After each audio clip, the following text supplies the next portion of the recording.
A lot of beatboxers, especially new ones, ask me how you can do 3 sounds at once: a kick drum, a hi-hat, and a snare drum. Boom, tsk, and bish. Because that's crazy, isn't it? You're doing several sounds at the same time.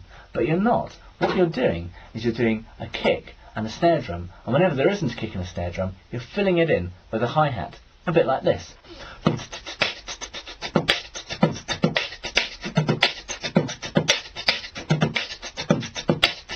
Now what your brain hears is a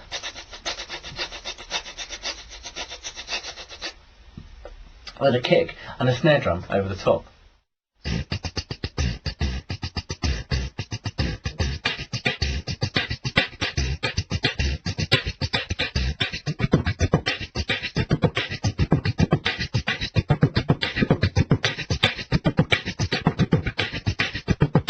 Now that was a 16 beat. In other words, there are 16 different sounds in a row.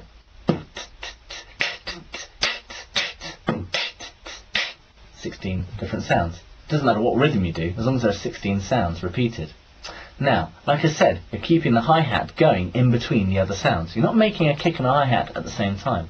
Now to show this off, if you're doing a live gig for instance, if you start off with the hi-hats, then bring in the snare drum, and then bring in the kick drum, people think that the hi-hats are still going, but they're not really. Let me show you.